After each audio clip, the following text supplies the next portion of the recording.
Un nuage est formé d'une multitude de gouttelettes d'eau et de cristaux de glace en suspension dans l'atmosphère.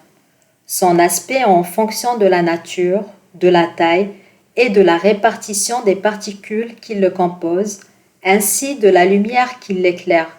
Parfois il nous paraît blanc, presque transparent, ou éclatant comme la neige, ou à l'inverse, gris, voire noir et menaçant. À l'intérieur d'un nuage, les particules sont sans cesse en mouvement. Elles fusionnent, fondent, s'évaporent, se subliment pour mieux condenser ou geler à nouveau. Les nuages se forment par condensation de vapeur d'eau, c'est-à-dire par passage de l'eau qui contient de l'état gazeux à l'état liquide. Un nuage est donc une collection de gouttelettes d'eau ou de cristaux de glace flottant dans l'atmosphère. Il se forme lorsque l'air chaud et humide monte et se refroidit, ce qui permet à l'humidité de se condenser en gouttelettes ou en cristaux de glace. Dans l'atmosphère, les nuages se forment donc par refroidissement d'une masse d'air humide. Ce refroidissement est provoqué soit par un contact avec une surface plus froide, soit par soulèvement dans l'atmosphère. Malgré leur diversité et le nombre de formes qu'ils peuvent prendre, il est possible de classer les nuages d'après leur forme, leur dimension, leur structure interne et leur altitude en 10 genres qui correspondent au classement international. Ce classement est basé sur la forme et l'apparence. Mais comme il existe en général une relation entre la forme des nuages et leur hauteur, ce classement selon la forme est en même temps un classement selon la hauteur. Le classement de nuages se fait donc soit par leur forme, à toutes les altitudes, les différents genres de nuages présentent un des 3 aspects caractéristiques suivants. Nuages plus ou moins isolés et séparés les uns des autres, nuages en banc ou en couche plus ou moins continus, couvrant ou non la totalité du ciel, mais présentant un aspect ondulé, ridé, en forme de lamelles, de galets, de rouleaux. Des nuages en voile ou en nappe continue, d'aspect assez uniforme, couvrant ou non la totalité du ciel. Concernant le classement des nuages par leur altitude, la considération des altitudes auxquelles certains genres de nuages se rencontrent le plus fréquemment a conduit à la notion d'étage. Les nuages ont alors été répartis dans 3 branches superposées de l'atmosphère. On distingue les étages supérieurs, moyens et inférieurs. Ces étages se chevauchent quelque peu et leurs limites varient avec la latitude. On distingue 2 types de nuages. Un nuage instable, qui est un nuage à fort développement vertical. Il est le centre d'une activité convective importante. On y retrouve de la turbulence, des rafales de vent, des averses de pluie et de neige qui peuvent être très fortes. La pluie continue ne se rencontre que sous les nuages stables. Ce sont les nuages ayant le mot stratus dans leur nom. Par exemple, stratus, stratocumulus, altostratus, etc. Vous n'y trouverez pas de turbulence ou de rafales ou d'averses. Les nuages se trouvent dans plusieurs étages de l'atmosphère. Nous trouvons dans un premier temps l'étage inférieur qui va du sol à 2 km environ. Ces nuages sont constitués par de gouttelettes d'eau et parfois mêlés à des cristaux de glace lorsque la température descend au-dessous de 0 degré Celsius. On distingue parmi ces nuages les stratus, stratocumulus et les cumulus. À l'étage moyen, qui va de 2 km à 7 km environ, ces nuages sont constitués essentiellement par des gouttelettes d'eau ou d'un mélange de gouttes d'eau et de cristaux de glace. On distingue parmi ces nuages les attocumulus et les altostratus.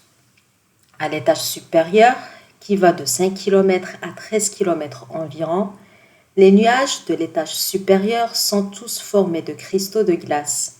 Ils ont un aspect blanc, plus ou moins fibreux et souvent un éclat soyeux. Leur opacité est toujours faible et ils ne présentent jamais d'ombre propre. On distingue parmi ces nuages les cirrus, cirrocumulus et les cirrostratus. Les nuages à grande extension verticale ont presque toujours leur base à l'étage inférieur, mais ils ne peuvent être considérés comme des nuages caractéristiques de l'étage inférieur car leur sommet s'étend souvent jusqu'à dans l'étage moyen ou même supérieur. On distingue parmi ces nuages les cumulonimbus et les nimbostratus. Les bulles se refroidissent en montant et l'eau que contient ces bulles se condense. C'est ce qu'on appelle la convection superficielle.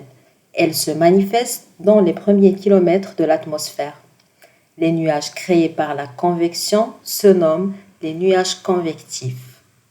Il existe deux grandes catégories de nuages convectifs, comme les cumulus et les cumulonimbus. Les mouvements convectifs de l'atmosphère se traduisent généralement par la turbulence.